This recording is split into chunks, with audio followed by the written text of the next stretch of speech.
gums. And stomata are the cells that you have at the corners of the mouth.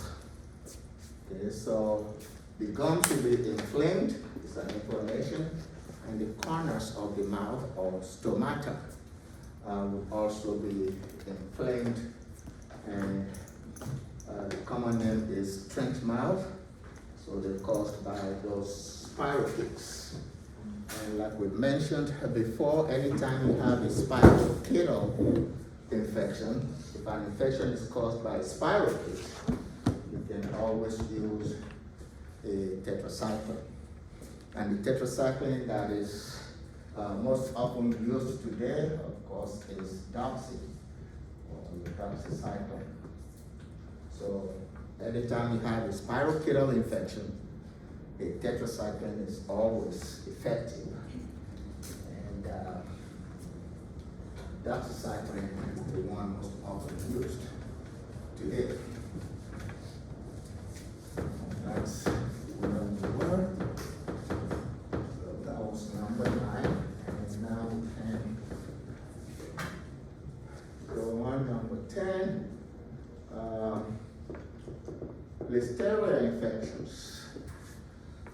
Listeria can cause bacteremia, can cause endocarditis, can cause meningitis. Okay.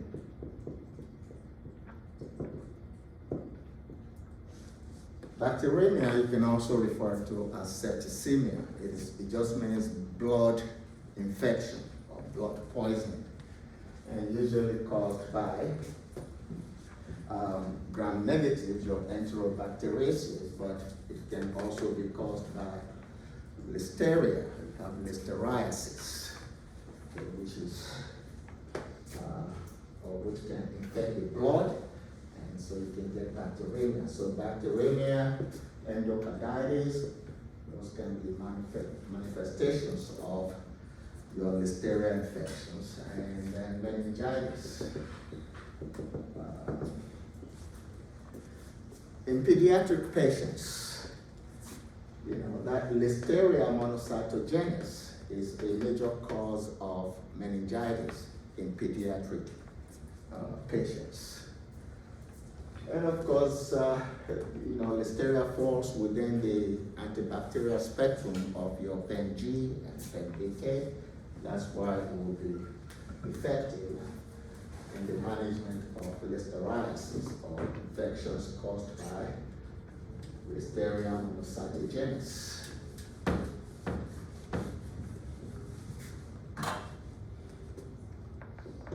Lyme disease.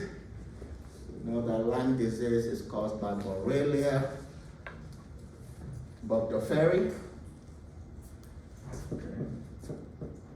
And that, of course, is another spirochete, because it is S-shaped. That's why it says a spirochete. So you can use PENG, and you know that tetracycline would be effective in any spirochetal infection. Okay. So we can put in there relapsing fever. Relapsing fever, of course, will be caused by Borrelia recurrentis. It recurs. Okay, and that's Borrelia, which is a spirochete. So PENG can be effective, and of course, a tetracycline would always be effective there.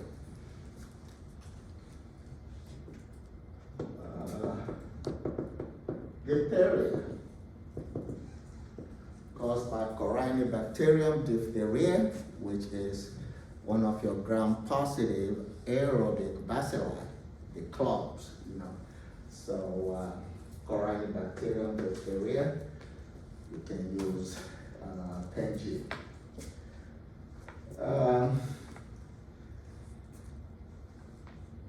Maybe we'll wait till the other side to do that.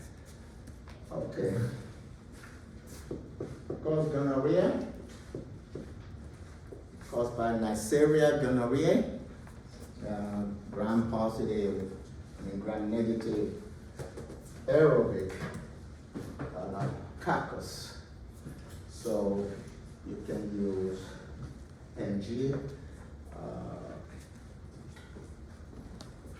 This group, the ampicillins are actually better than PenVK or PenG in gonorrhea. And we mentioned that also before, that you can give them 3.5 to 3 grams once, but we precede that with probenecid, 1 gram, so that probenecid can inhibit the urinary secretion of your penicillin. Which one was it that you said that you take 30 minutes before? Was it the probenecid? Probenecid. And then you take it. Right. So you take 1 gram of probenecid like 30 minutes before giving the 3 to 3.5 grams of your ampicillin or amoxicillin. But PenVK can also be effective there.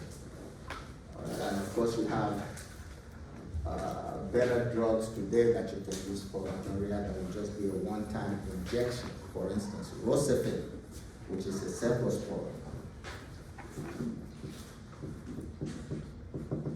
Rocephin can be given that way, just 1 shot. Azaptan, which is a monobactam that we've discussed. Okay. Azaptan, you can give just one shot, and that will take care of the gonorrhea. But if you want to use a penicillin, you would prefer to use one of your ampicillins, that is ampicillin itself or amoxicillin in combination with probenecid.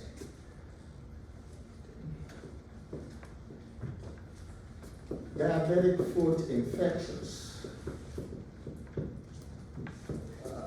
You can manage with penicillins, PenG, for instance. We'll get more into this when we discuss the cephalosporins. We'll see the different organisms that are involved in your diabetic foot infections. So we can use them there. In cystic fibrosis patients, they usually have a staph infection, staphylococcus infection. And because a lot of staphs produce penicillinase today, nafcillin, which is one of your PRPs, is the member of that group, PRPs, penicillinase resistant penicillins. Okay, so that you will prefer to use when you have a staph infection in the cystic fibrosis patient. If the CF patient, that is cystic fibrosis, if the CF patient dies of an infection, okay, it is usually due to infections caused by this organism, Burkholderia cepacia. Burkholderia cepacia is actually a type of Pseudomonas, belongs to the Pseudomonas group. It causes severe infections, particularly in cystic fibrosis patients. And that is usually a cause of death. If the death is due to an infection in the CF patient, it is because of that Burkholderia infection. You can use a PenG, but of course PenG is not the #1 drug of choice in such situations. You can use one of your carbapenems, and we'll discuss that in a second. And you can use that in combination with an aminoglycoside. aminoglycosides synergize all of your beta-lactams. Okay? Anytime you give a beta-lactam, you can synergize that beta-lactam with aminoglycoside. It's just that they should not be mixed in vitro, because then you'll get a precipitation of the aminoglycosides. So in vitro, they will be antagonistic, but in vivo, they will be synergistic. Okay.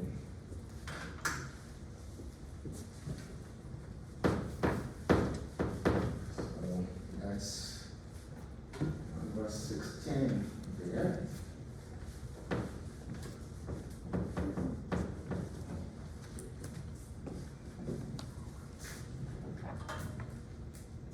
Uh, 17, we'll just say staph infections. Infections caused by Staphylococcus aureus. Of course, in that case, Pen-G would not be the number one choice. A PRP, penicillin resistant penicillin, would be better because your Staph aureus produces penicillinase, so you have to use a PRP. And staph infections can be a host of infections.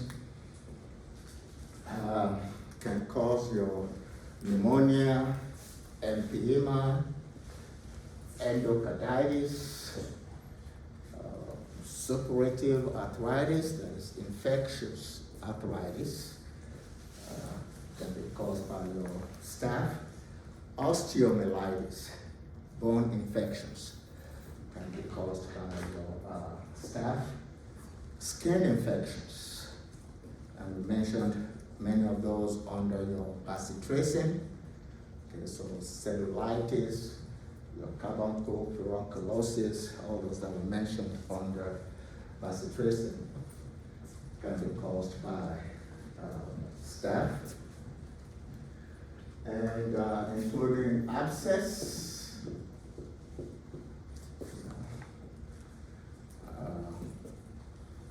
caused by Staphylococcus aureus, and a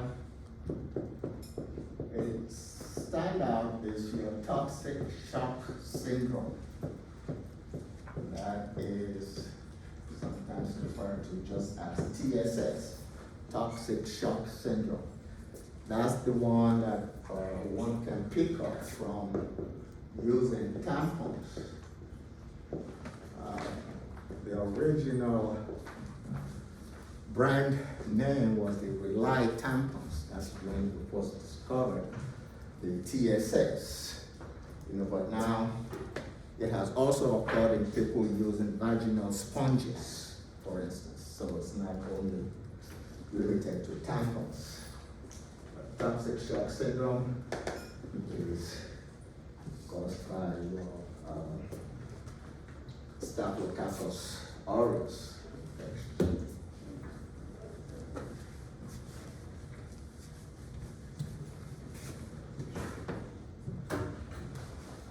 Acute necrotizing fasciitis.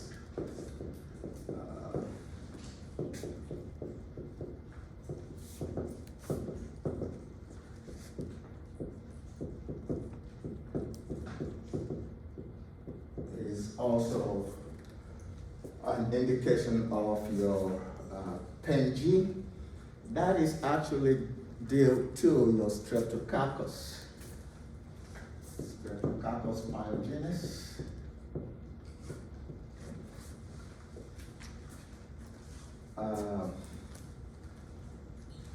This infection is sometimes referred to as your flesh-eating bacterial infection.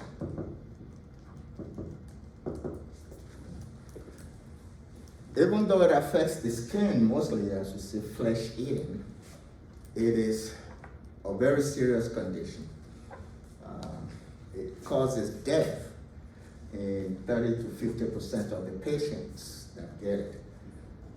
So it's a serious situation. Of course, when you say necrosis, necrotizing, that will mean dead tissue. You're reducing the supply of oxygenated blood to tissue, and then it undergoes necrosis. So acute necrotizing fasciitis is caused by a very virulent formulation of or type of your Streptococcus pyogenes. And Strep pyogenes is your group A beta hemolytic strep.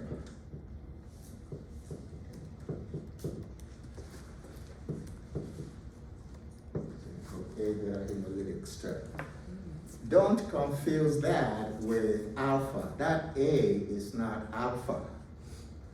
I think you'll remember that from your microbiology.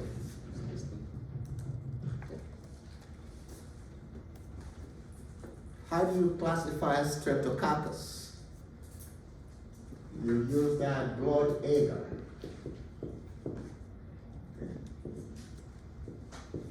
Use blood agar in your micro lab. When you grow the strep on your blood agar, there will be some that will cause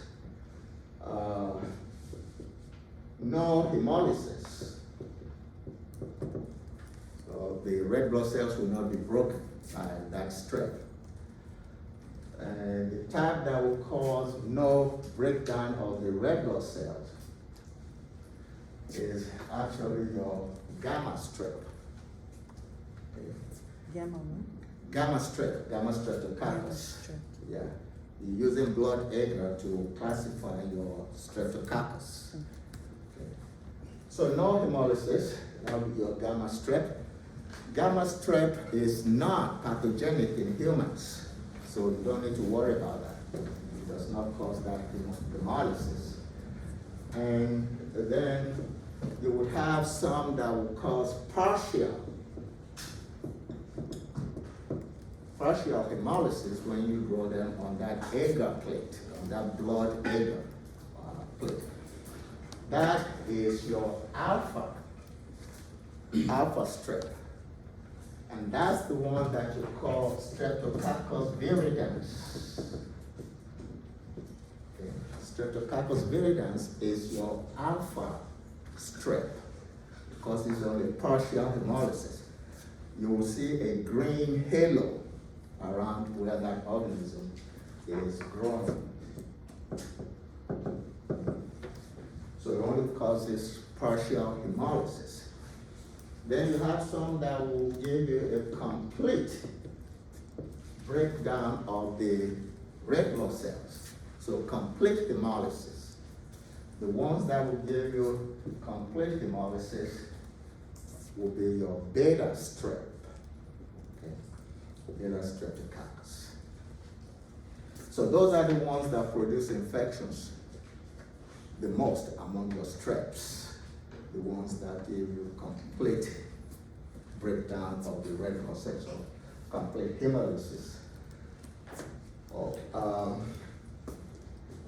Now when you look at your beta hemolytic streps, based on the antigen on that bacterium, you can subclassify your beta hemolytic streps into groups.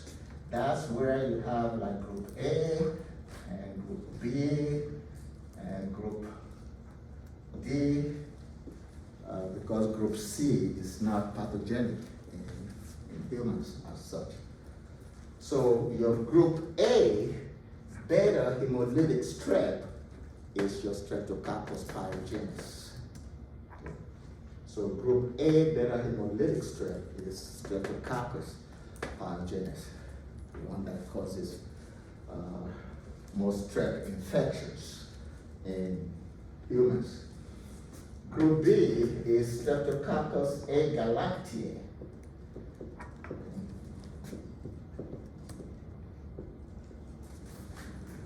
Streptococcus agalactiae produces meningitis. bronchitis, produces a lot of GI and genitourinary tract infections. Okay. So that can cause some infections. And your group D is your Streptococcus faecalis, which also causes a lot of GI, GU tract infections. So group A does not mean alpha. Okay. Group A is a beta hemolytic strep. So they're different. And if you have a group A beta hemolytic strep, as a complication of that infection, you can get glomerulonephritis. So your glomerulonephritis, or even sometimes rheumatic fever, okay. These are not caused by the strep pyogenes. They are present as a complication of infections by Streptococcus pyogenes. So they are complications, they are not caused by that organism. Okay. So that's the difference there.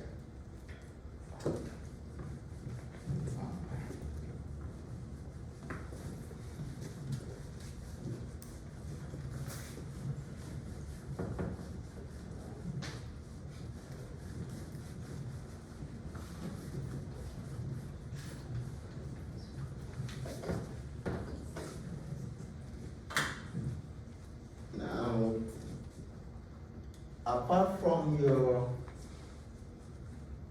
strep pyogenes, a specific type of strep pyogenes that causes ANF, that is acute necrotizing fasciitis. That's another organism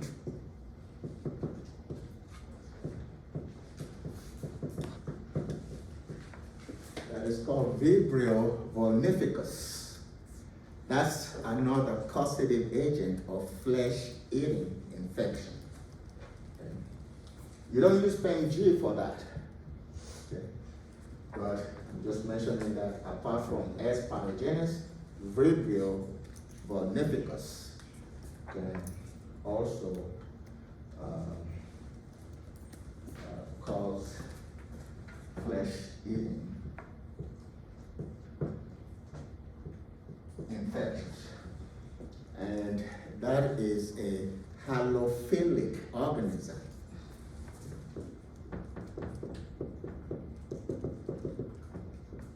Halophilic, which means salt loving. So it likes salt. It's a gram-negative aerobic bacillus that is halophilic, that is salt loving, and it causes flesh-eating infections. And that can also be deadly because it's Did you say salt? right? Okay. So, but you don't use Pen-G for that because Pen-G is not effective against Vibrio.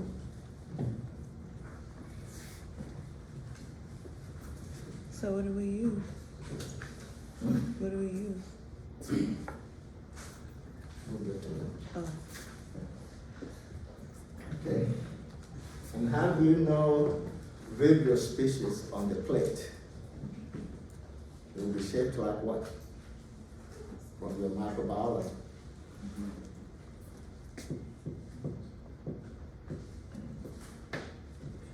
It's shaped like a comma.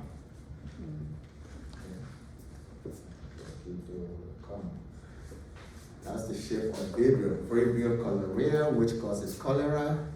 Vibrio vulnificus, which causes flesh-eating infections. If you grow them on the plate, it is very distinctive. Vibrio species would look like a comma punctuation.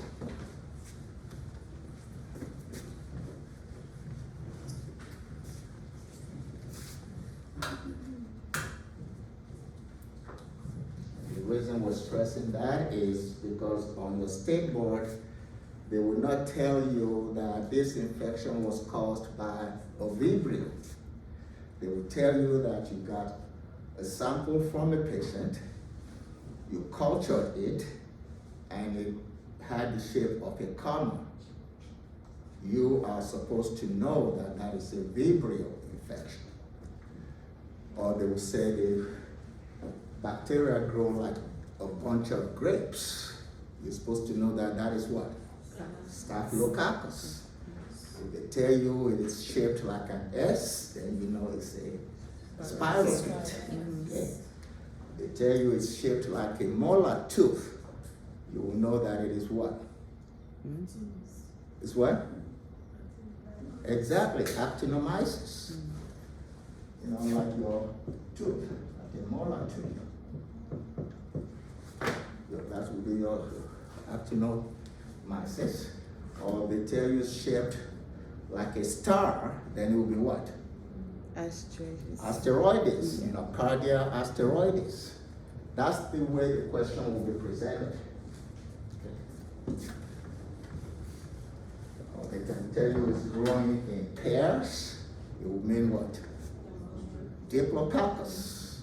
Okay. Or in chains, it will mean what?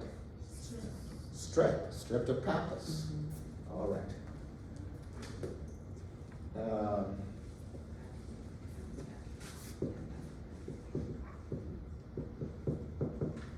Or like it's growing like a safety pin. That would mean what? That's new. Yersinia. Okay. Be like it grows like a safety pin. Anyway. But that's the way the questions will come. So that's why you need to revisit your microbiology so you can easily answer the question correctly. Okay. Still under the indications of your penicillins,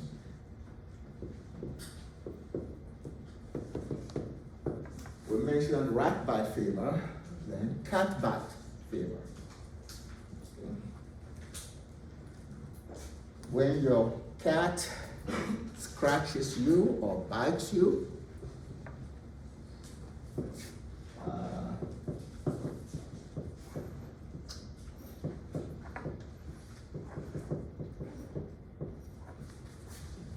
you can see your pastorella being involved in an infection. Yeah.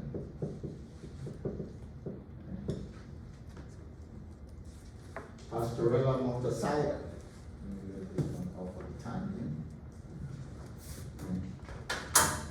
That's what you usually extract from the tissue of a person that has cat bite fever. It's the main one.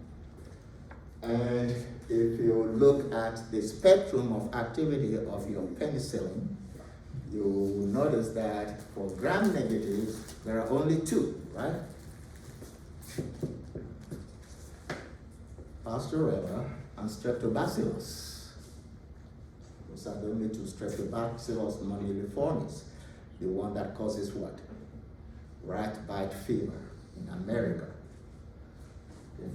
So pastorella is what you will really usually extract from a cat bite. And so one can use PEG, but the most effective group of agents that you will use in cat bite fever will be your so-called cephamycins.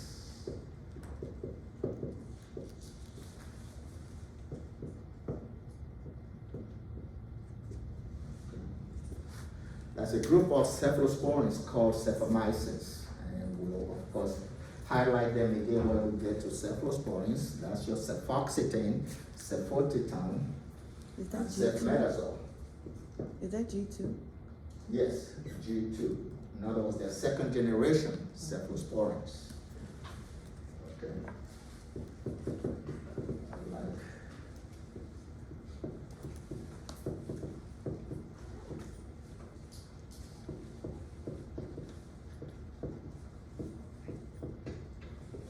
those three are your cephomycins. Okay. And that's a drug that has practically the same spectrum as your cephomycins, and that is called cefuroxime. Cefuroxime. So your cefuroxime and cephomycins are the best agents to use for your cat bite fever, because that organism, Pastorella multicida, responds very well to those drugs.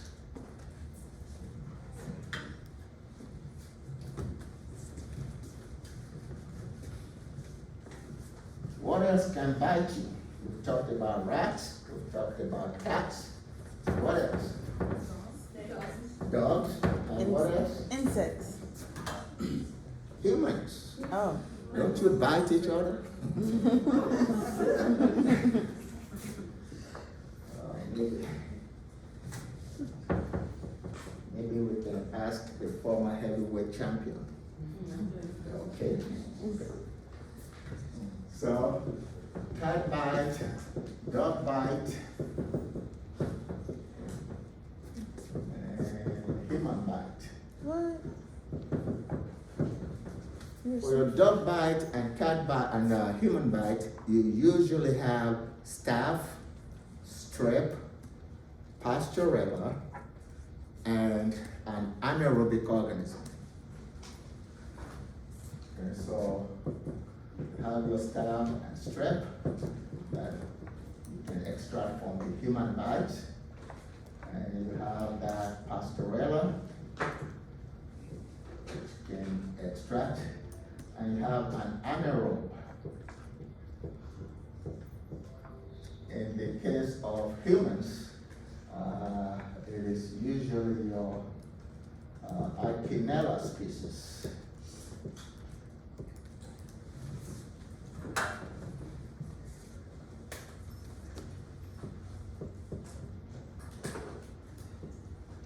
Ichinella corrugens.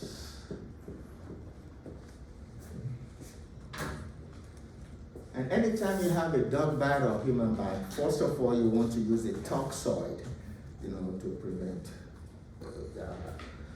anything like rabies. So you can use tetanus toxoid or tetanus immunoglobulin.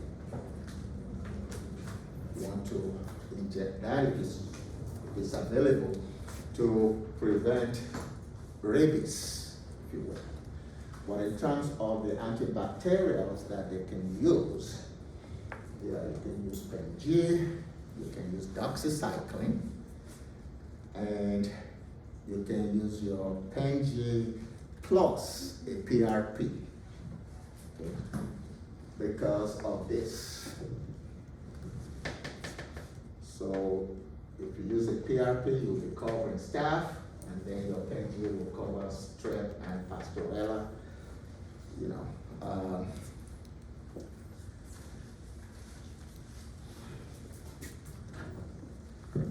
Ichinella is also sometimes called Bacteroides corrodens. So if you see Ichinella, it can also be referred to as Bacteroides. So Ichinella corrodens or Bacteroides corrodens.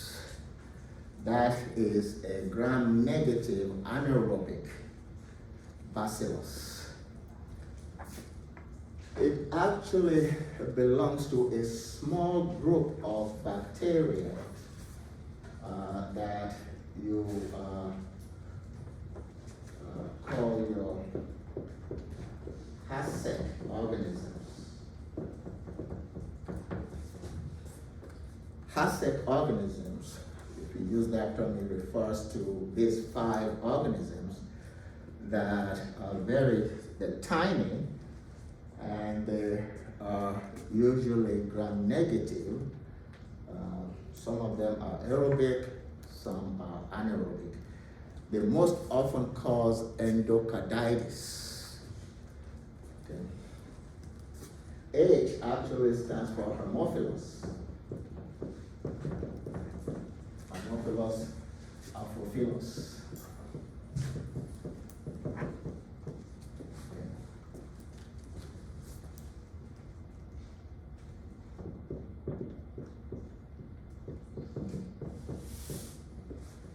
And A is actinobacillus. Actinobacillus, actinomycetin comitans.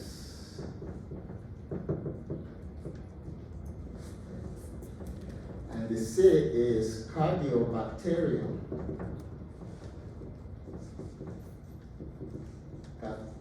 Cardiobacterium hominis.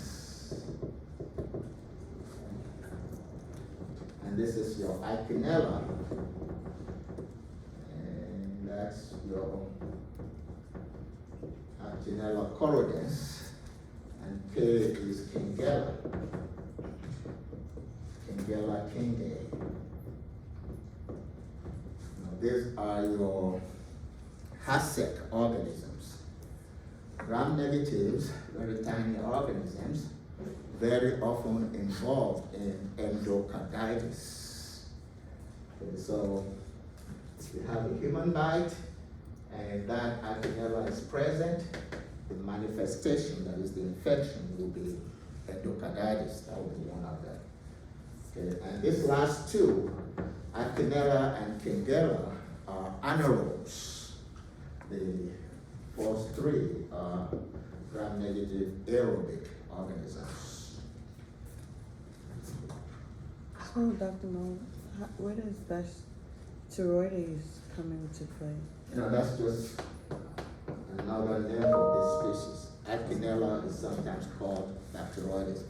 And we mentioned that it's also sometimes called Prevotella. If you go back and look at your notes. Sometimes bacteroides are referred to as Prevotella organisms, and sometimes bacteroides are referred to as Ichinella, in the case of Ichinella corrodens.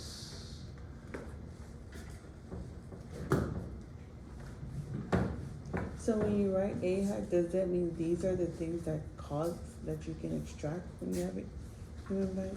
In human body, it is mainly Ichinella corrodens. We just mentioned that Ichinella, in other words, if you have a human bite, these are the organisms you're most likely to extract from that individual.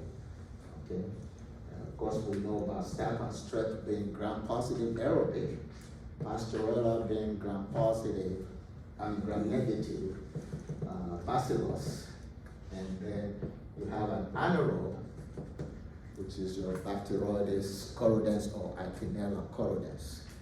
And we just mentioned that Ichinella corrodens also belongs to a small group that you call HASEC organisms. Okay.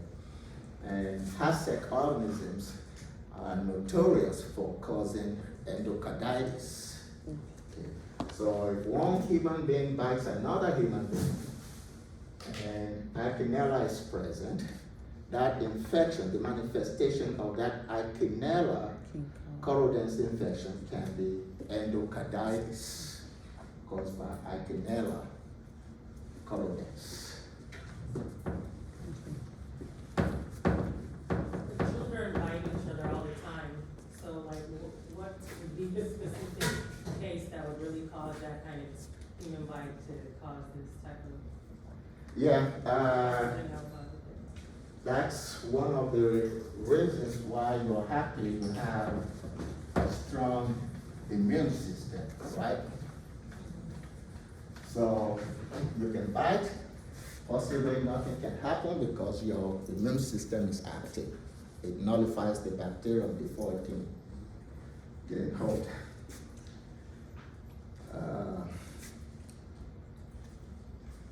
let me give you a distinction here, since you brought that up.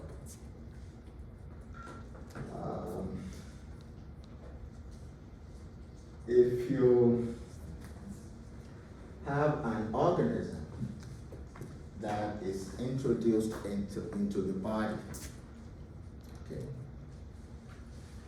so that organism can invade the body without doing anything. Okay. So in that situation, you call it colonization. Okay. If the organism that's in the body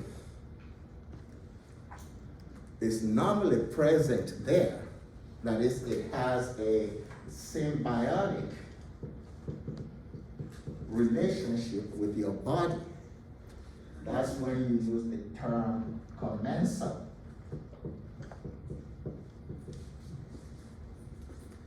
Present in the body, it colonizes the body, but it is not doing any damage to the body.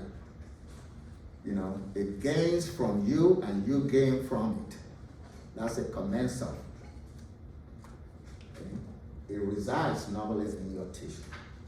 Now, a commensal will not produce an infection, but it may.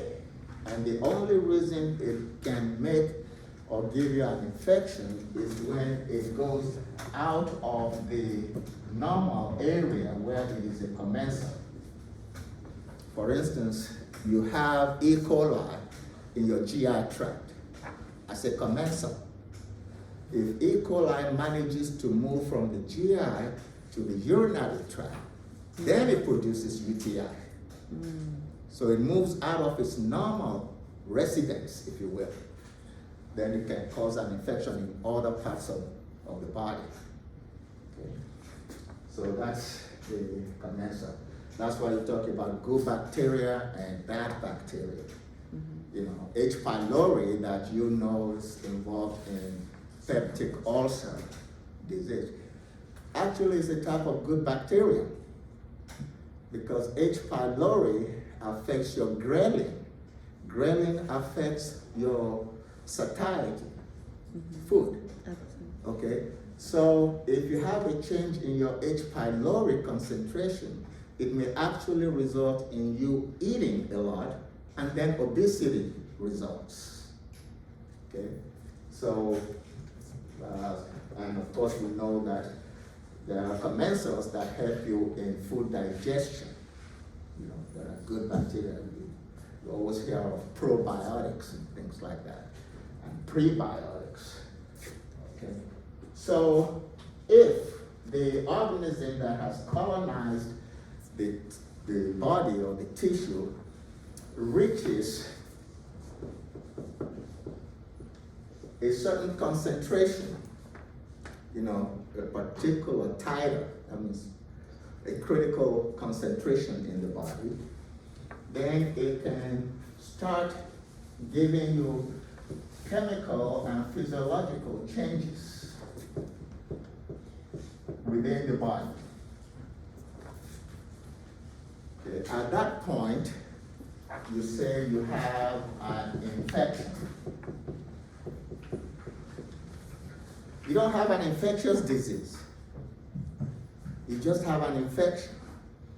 That is, the organism comes into the body, colonizes the body, reaches a critical level or critical mass, and then it starts giving you chemical changes and physiological changes. It changes your cells and things like that. You have an infection. When you have chemical and physiological changes that result in signs and symptoms, that's when you have an infectious disease. So we're just saying infection, but there's a difference between infection and infectious disease. Okay? So little children biting each other, they might be over here colonization. They don't get enough to reach a critical mass, which can cause chemical and physiologic changes, which may then produce signs and symptoms for you to get an infectious disease. Okay, so those terms are actually technically very different.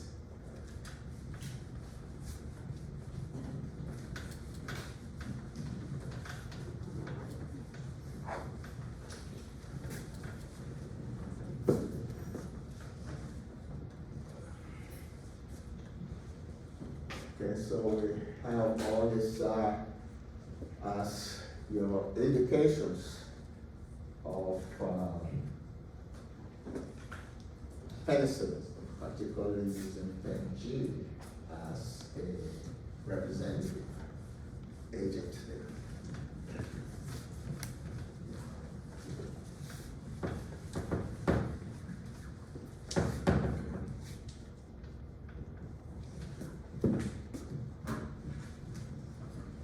Now, we're up to there.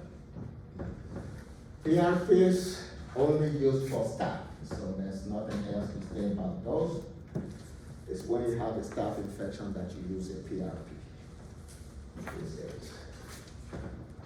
So we can block those off. In terms of ampicillins, if we look at ampicillin itself as a representative agent, the standout indications of ampicillin would include things like your typhoid fever. Typhoid fever is different from typhus. So typhoid is not typhus. Typhus is a type of rickettsial infection.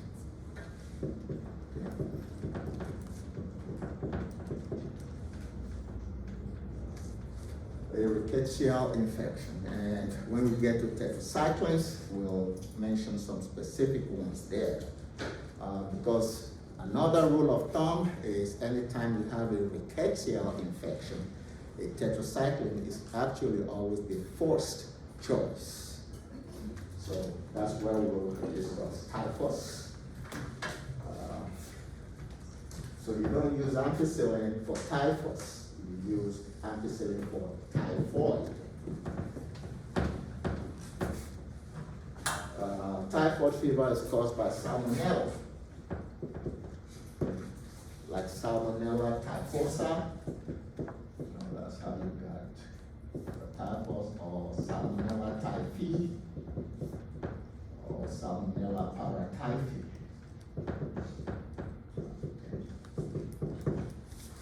That's what will give you typhoid fever. And you know, of course, that Salmonella can also cause food poisoning, which is something different. Okay. So that's one for your ampicillin. Cause urinary tract infections caused by organisms that are susceptible to ampicillin. Upper respiratory infections, you can use there. Meningitis, especially when the meningitis is caused by Listeria monocytogenes in pediatric meningitis. Ampicillin is also very good. Yeah. Gonorrhea, we've mentioned that in combination with probenecid, so it can be used there. Nocardiosis, caused by Nocardia asteroides, which is one of your actinomyces. Okay, so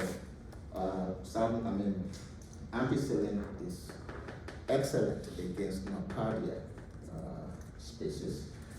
You have shigellosis, caused by Shigella, like Shigella flexneri.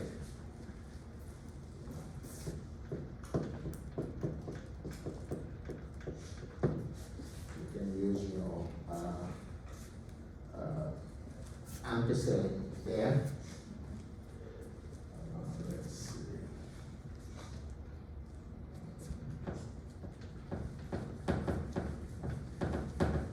Okay. So those are some standout indications of your ampicillin. And when you're talking about UTIs, what are some examples of manifestations of UTI? Nephritis, right? And the nephritis can be either glomerular nephritis or it can be interstitial.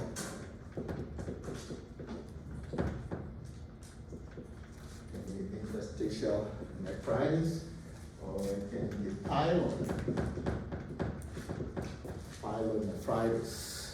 You know, that's a possible. UTIs. You can have an inflammation of the urethra, urethritis. You can have an inflammation of the ureters, urethritis. Okay, and cystitis, that would of course be bladder, so it's all part of your urinary tract infections or proctitis. Okay.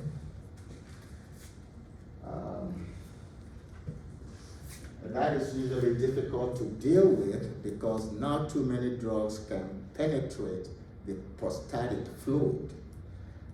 The one drug that we mentioned before, geocelin, which is an oral formulation of your carbonicillin, Indian sodium salt of carbonicillin. That's the only thing that is keeping that drug on the market. It penetrates the prostatic fluid very easily. And so that's why it's still useful today for the management of proctitis. You know, epididymitis, that would be another example of the urinary tract infection. So when we say UTI, these are the types of manifestations of an infection. Okay.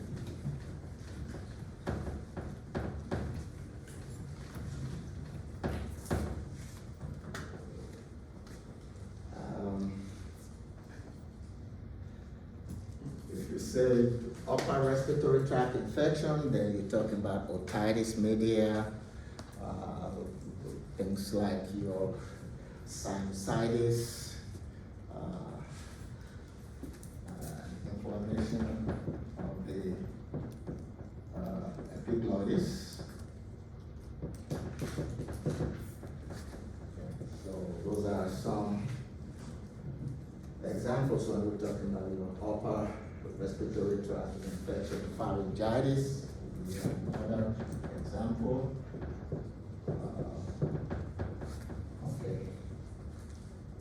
Amoxicillin you can use for anything that you use ampicillin for. You will prefer ampicillin in 3 or 4 specific infections. If you have listeria infections, ampicillin is better than amoxicillin. Listeria infections. If you have shigellosis, ampicillin is better against Shigella than your amoxicillin. If you have Campylobacter infections, ampicillin is better than amoxicillin. Okay. And of course, if you have Listeria infections, ampicillin will be better than your amoxicillin. And then that nocardiosis, ampicillin is better than amoxicillin.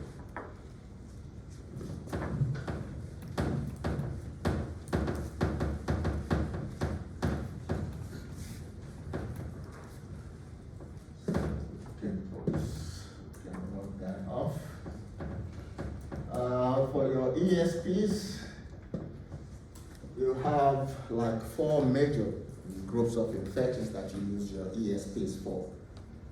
If you have a severe systemic infection, like your septicemia, and even your bacteremia, which can be used interchangeably, and if you have meningitis, you can use your ESP as long as those infections are caused by susceptible organisms.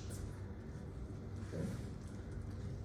Number 2, if you have a lower respiratory tract infection,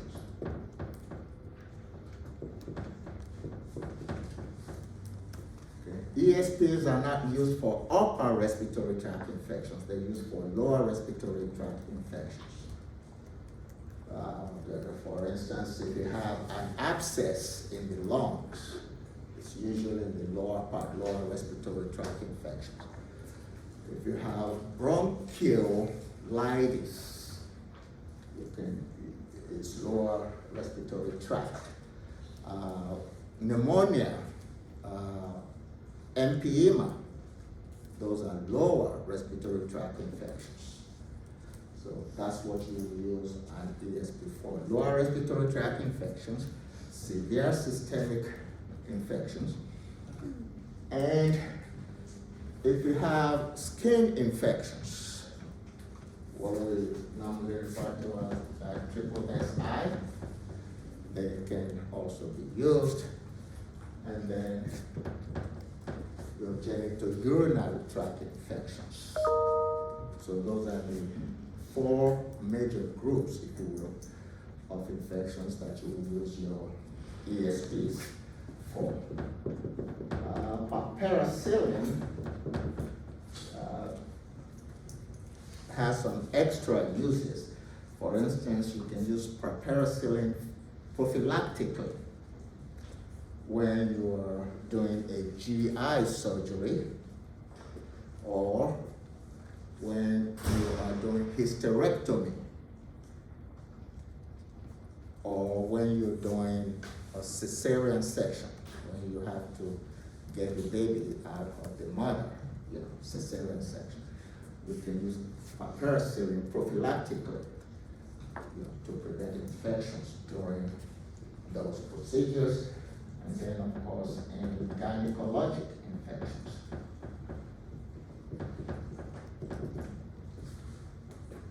We can see your piperacillin being used. So those are some standards for the other penicillins. Okay. So with that, the monobactams we've already discussed, as your aztreonam, we discussed it last special session. So that's done.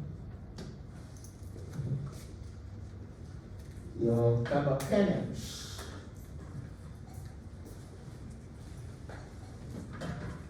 The examples of carbapenems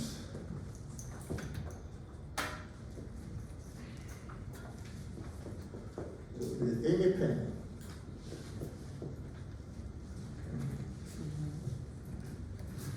And you have artapenem. So we can do this. Okay. So imipenem and artapenem. And you have meropenem.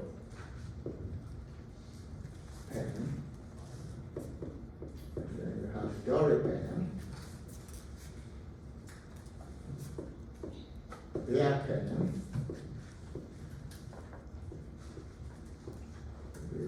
Another one. Panipenem. And tebipenem. Those are your carbapenems. Okay. Imipenem you will not find on the market by itself. It is always combined with cilastatin to give you pramaxin.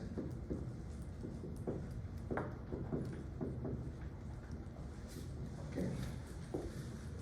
Cilastatin is a dehydropeptidase inhibitor. So cilastatin is a dehydropeptidase inhibitor. It inhibits particularly dehydropeptidase 1. And why you combine it with imipenem is because imipenem is normally destroyed by dehydropeptidase 1.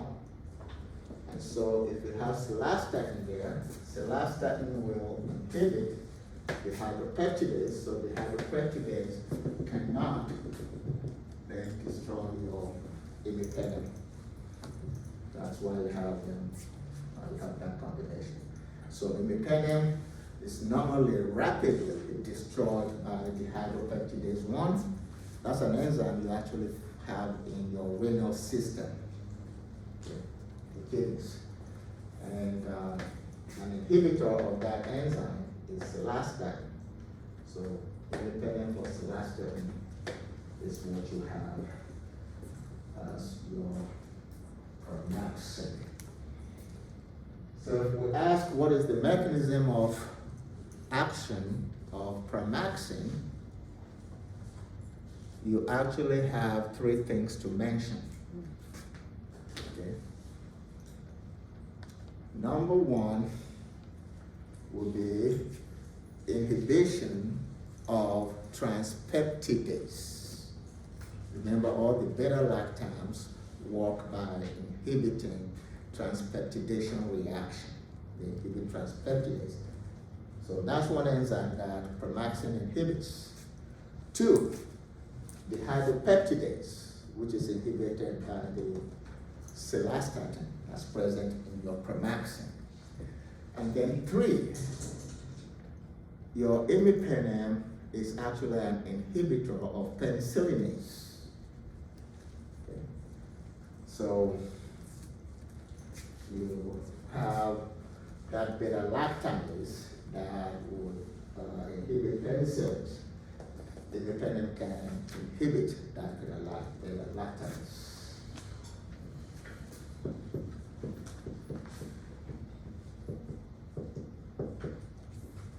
Ricabril is a combination of what and what?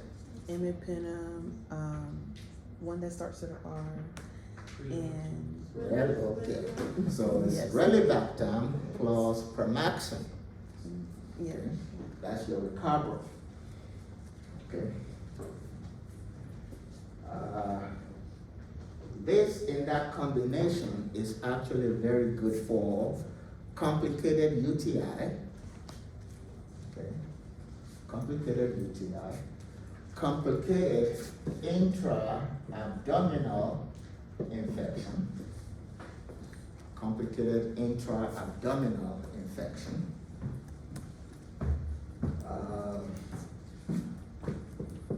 Healthcare associated bacterial pneumonia. Healthcare associated bacterial pneumonia. Some people call it hospital associated bacterial pneumonia. I prefer healthcare because you don't get it only in the hospital. Okay, so any healthcare setting. So it is very good for that, and it is also very good for ventilator associated bacterial pneumonia. So that Ricardo is very good with that. Okay. So the agent that we take as the representative agent for your carbapenems would be imipenem or what's the last step in pramaxin.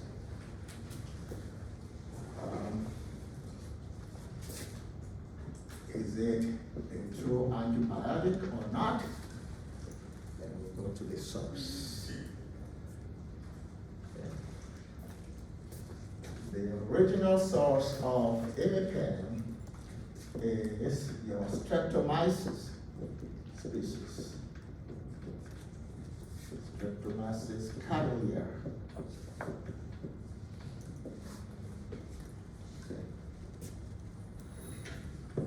And so you can say that, imipenem is a true antibiotic. And it is a derivative of clindamycin. Clindamycin is the compound that has the broadest antibacterial spectrum known to man. However, it is not available as a drug. Okay. But your imipenem is a derivative of that clindamycin, and so you can understand that imipenem has a very broad spectrum. And once you have a broad spectrum antibiotic, then what will be one of its side effects? Okay. You can always have that supra infection. So, based on that, we say imipenem is a true antibiotic. Next thing we normally look at will be the spectrum. So since it's a broad spectrum agent, we know that it's effective against your staph and strep. So it's effective against gram-positive aerobic coccus. Okay, staphylococcus, streptococcus.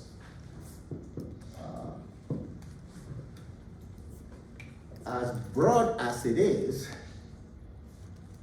it does not truly affect your gram-positive aerobic bacilli, that is the clubs, Corynebacterium, Listeria, Bacillus. Okay, so it's not effective against those.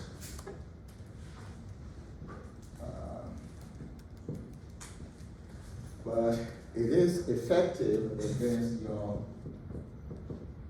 Neisseria species and your Branhamilla species. That is, it is effective against your gram-negative aerobic cocci. Gram-negative aerobic cocci. Remember, there are only two to worry about. They are the Neisseria species and the Branhamilla species, or Moraxella. Okay. So it's effective against those. Then you go to gram-negative aerobic bacilli that are enteric. Okay, so it's effective against all of those, with the exception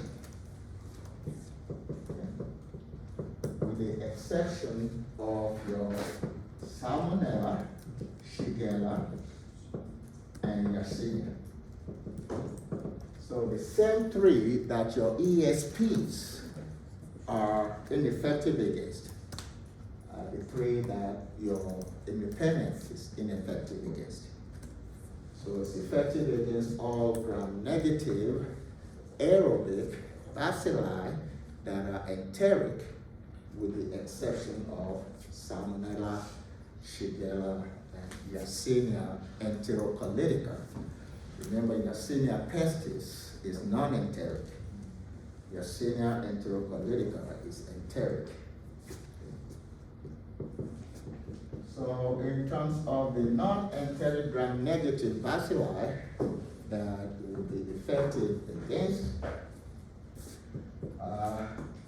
it's effective against your Campylobacter and then against your APHA. Acinetobacter, Pseudomonas, Haemophilus influenzae, and Aeromonas. Okay. So Acinetobacter, Pseudomonas, Haemophilus influenzae or H. flu, and then Aeromonas. monocytopenia. So it's effective against those.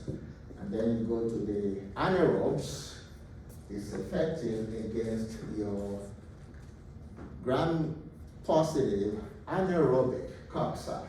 So Peptococcus and Peptostreptococcus. Okay, it's effective against those. And it's effective against Clostridium. And here again, not Clostridium difficile. Okay. So it's effective against Clostridium tetani, Clostridium perfringens, but not against Clostridium difficile. So that is a gram-positive anaerobic bacillus.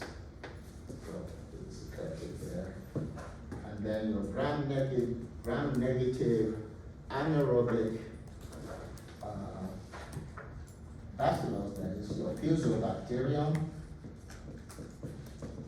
and then your bacteroides. So it's effective against all of those.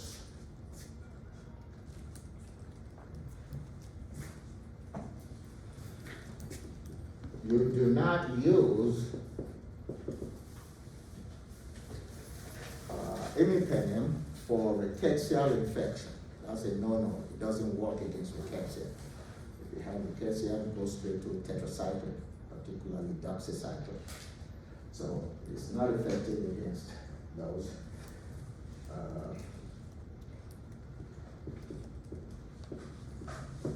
Don't use it in chlamydial infections. It is not working, or it doesn't work there. Okay.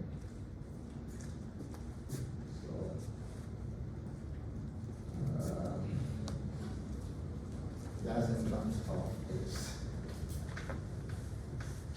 spectrum.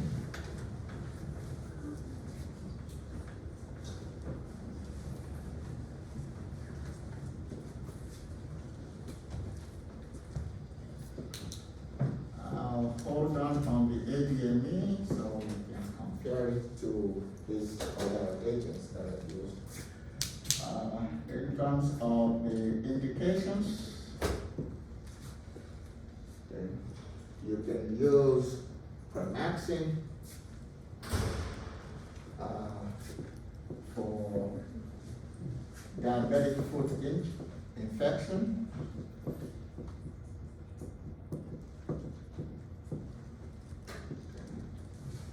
Can be used. Then you can use it in the management of meningitis, of course, caused by a susceptible organism. Gynecological infections, again, caused by susceptible organism, things like your pelvic inflammatory disease, for instance, PID. You can use it there. You can use it for that postpartum endomyometritis. I think we mentioned that before.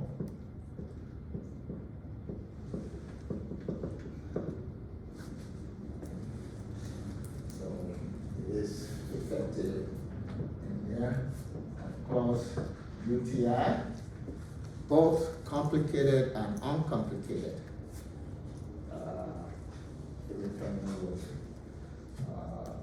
Work there. Endocarditis, caused by susceptible organisms, you can use Premaxine in such situations.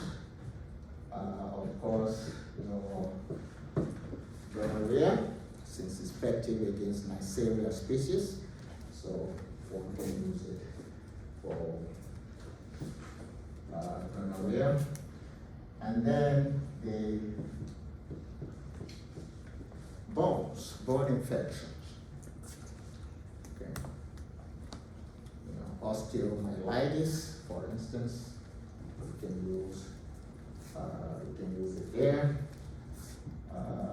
Triple SI, skin structural infections, or what you sometimes also see referred to as skin and soft tissue infections.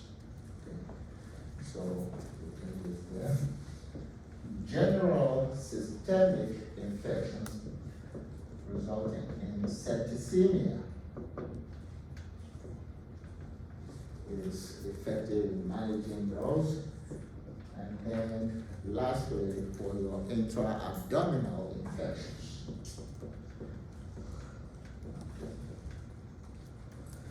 You can use your Premaxin in managing those. Okay. So what are the adverse effects that one can see with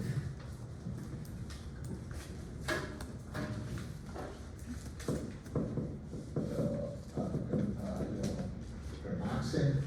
Adverse effects. We've already mentioned one, superinfection, since it has that broad spectrum. And it can cause some hypersensitivity reactions. Serious adverse effects can include myocardial infarction, MI, and arrhythmias, and then CHF. So it can produce those severe adverse effects. MI, arrhythmias, and CHF. Those can be seen with this drug. Number 4, GI adverse effects. Non-specific, nausea, vomiting, diarrhea, anorexia, what you can just refer to as VAN. Nausea, vomiting, anorexia, and diarrhea. The drug can produce all of those. It can produce a genitourinary tract infection, and the manifestation of that is simply an increase in your BUN, blood urea nitrogen. Okay. It has some hepatotoxicity, and the manifestation is usually just an increase in the enzymes, AST, ALT, your lactate dehydrogenase, your CPK, all those enzymes can go up, and then possible jaundice. So you can see all of those. Then on the skin, you can see site of injection reactions.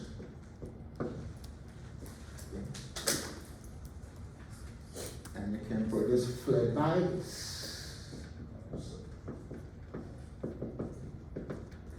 Phlebitis and then injection site reaction.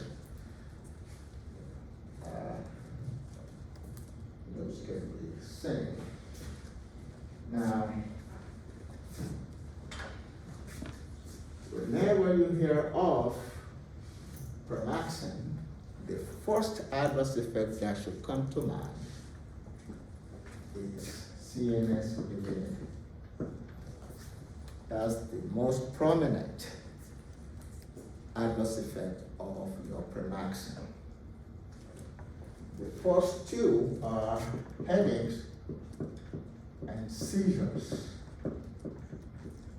So if a patient has a history of epilepsy, you don't treat them with Premaxin. Okay?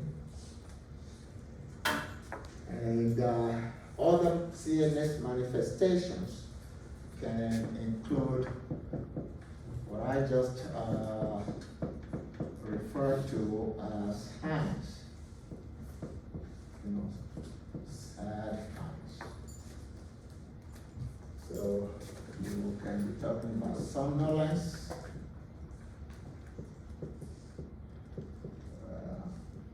That they can experience. This can be ataxia or anxiety also. The D is depression. Depression in there. The other D here is delirium, which can be seen. N is your nervousness.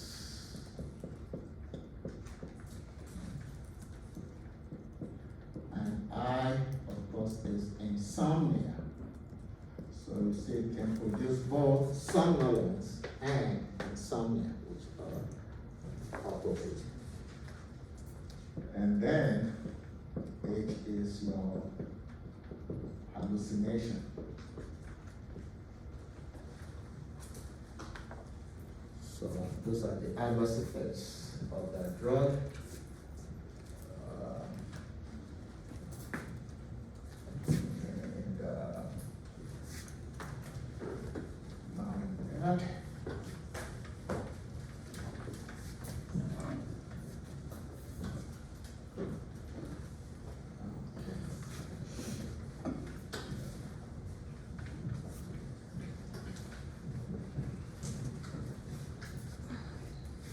And before we go to that,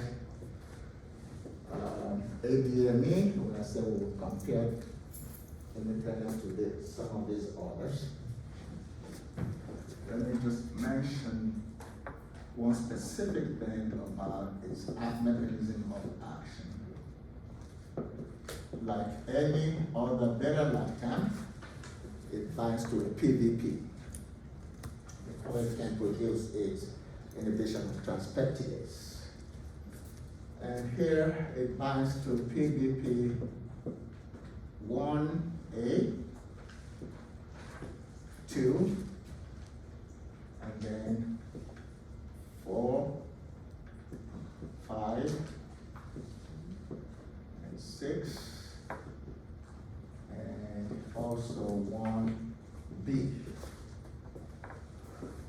Can bind to all of those. Remember, your penicillins will bind to just PDP 1 and 3. Zactam will bind to only PDP 3. And you see, imipenem does not bind to 3. That's the first thing that stands out there about its mechanism of action. Even though it's a beta-lactam like those others, it does not bind to PDP3 at all. And even though we say that it binds to 2, it does not bind adequately to your PDP2A.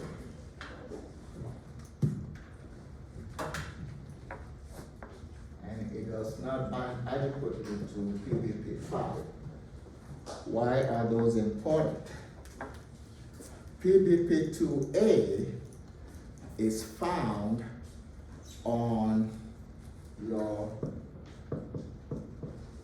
MRSA, methicillin-resistant Staphylococcus aureus. Okay.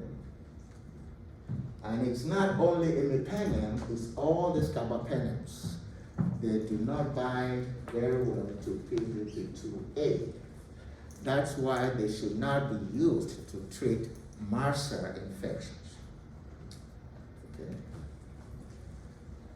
They do not bind to 5 regularly in adequate quantities.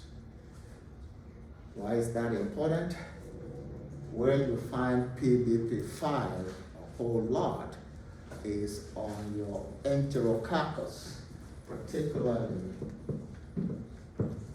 your vancomycin-resistant Enterococcus. And so you should not use a carbapenem to treat VRE. We mentioned some vancomycin-related drugs that you will use for VRE, right? Or your daptomycin and gabapentin, and so on.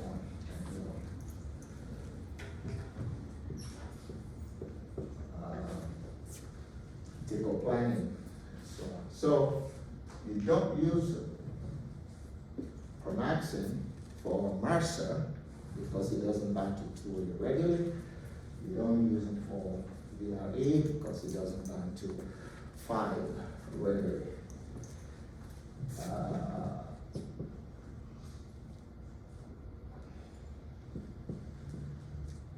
Your G5s, 5th generation cephalosporins, they work by binding only to 2A. See, carbapenems don't bind to 2A, but your 5th generation cephalosporins bind only to 2A. And that's why one of their indications is what? MRSA infections. Because that's the only PDP that they bind to. Okay? And when you look at that spectrum, you also see that you do not use imipenem for treating Clostridium difficile infections. So no Clostridium difficile infection, no VRE, no MRSA.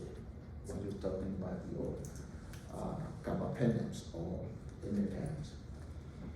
Okay, so that's one thing there. And just like you have penicillinase inhibitors, or when you have penicillinase, which can destroy penicillins, you have cephalosporinase, which can destroy cephalosporins. You also have carbapenemase, which is the beta-lactamase that can destroy your carbapenems. So penicillinase will destroy penicillins, cephalosporinase will destroy cephalosporins, carbapenemase will destroy your carbapenems. Okay. And that enzyme, carbapenemase, you can see being produced by, for instance, E. coli, and also by Klebsiella species, Klebsiella pneumoniae. Those two have been known to elaborate that carbapenemase, which destroys carbapenems. And that's why you talk about a CRE infection, carbapenem resistant enterococcus, because some enterococci, or in fact you can say enterobacteriaceus,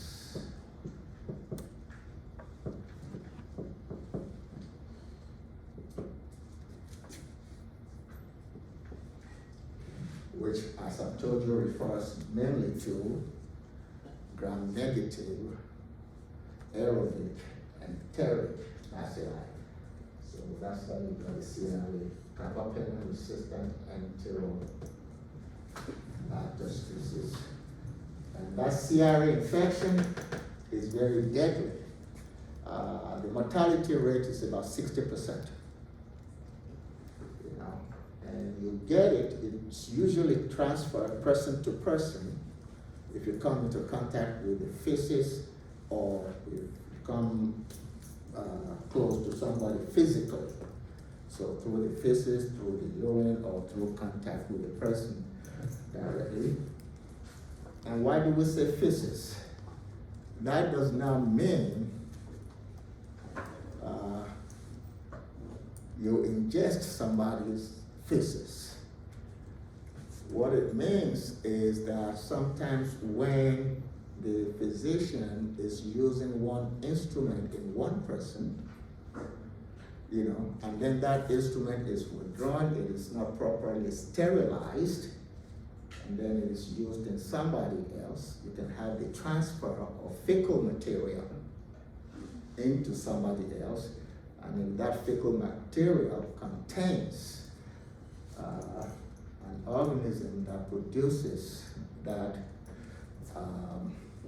carbapenem-resistant enterococcus, then they can get CRE infections. And like I said, it's very deadly. You have about 3 or 4 drugs that can be effective in managing CRE infections. One, you can use tigecycline, which is a type of tetracycline. 2, you can use an aminoglycoside. Why? Because aminoglycosides have a very narrow spectrum. They're effective only against gram-negative organisms. Okay? And Enterobacteriaceae are gram-negative organisms. So they can work there. This drug that we mentioned earlier, Monroe, which is a stage 1 inhibitor, it is also effective in managing CRE. Okay. And you have a drug, amoxicillin, which is not used in this country yet. It's available in England or Europe, if you will. It's an analog of one of your ESPs, ticagrelor.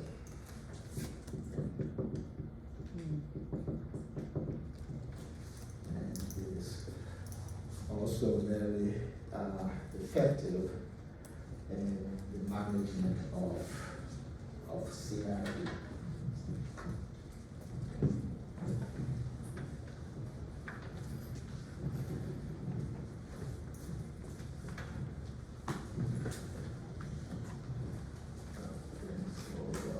Lactams, then just we'll finish up here just with the acne comparison. So we have imipenem, we have meropenem, and artapenem, and doripenem. Okay, those are the ones that are available readily here in the US. These others are up and coming agents. Okay. So we can compare them in terms of their half-lives.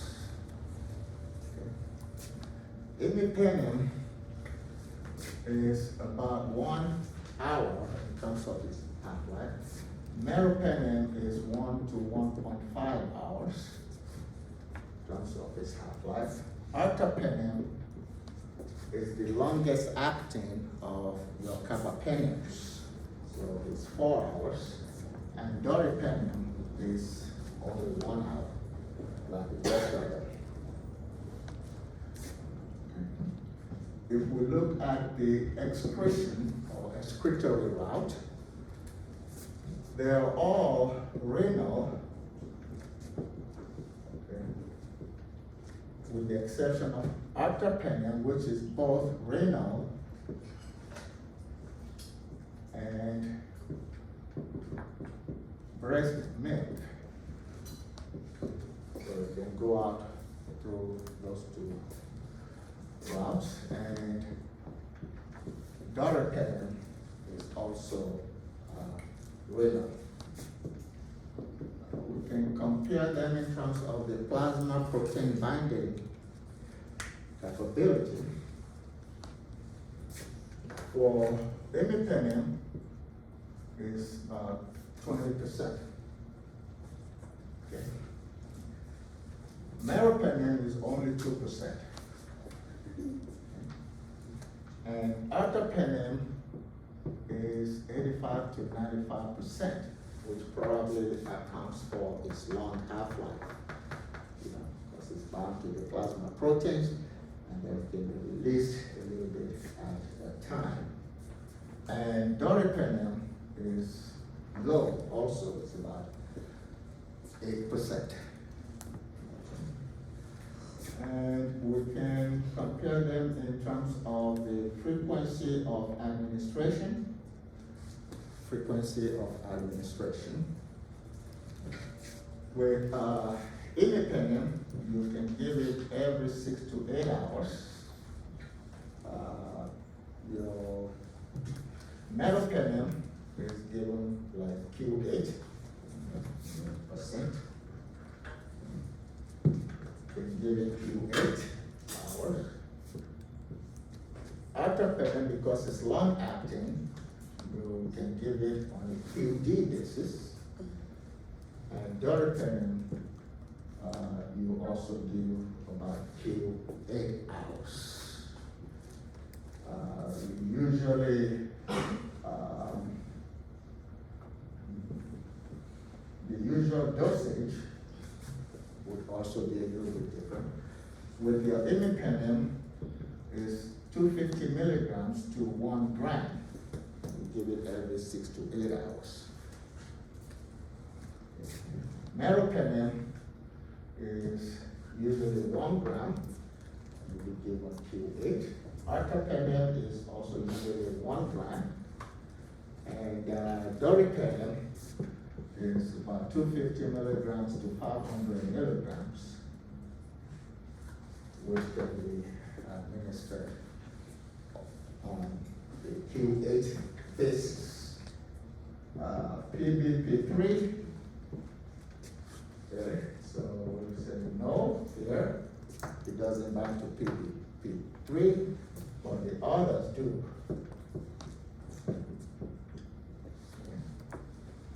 Others can bind to PBP3. And then the last point of comparison will be the presence on the need of celastin. So here will be yes for imipenem, and the others don't need that celastin. Okay. And so we'll hold it there. Questions? So next time we'll just finish up. Are we doing microbiology review or no? You're just gonna skip that? Are we gonna do the microbiology review or are we gonna just skip that? We used just that 1 hour to do what we could. Mhm. So as we go along, I'll be Feeding it in. reviewing. Yeah, Okay. that's why we went through how to classify your, yeah. Hemolytic strength and so on. So when we get to each organism, we'll try to do that.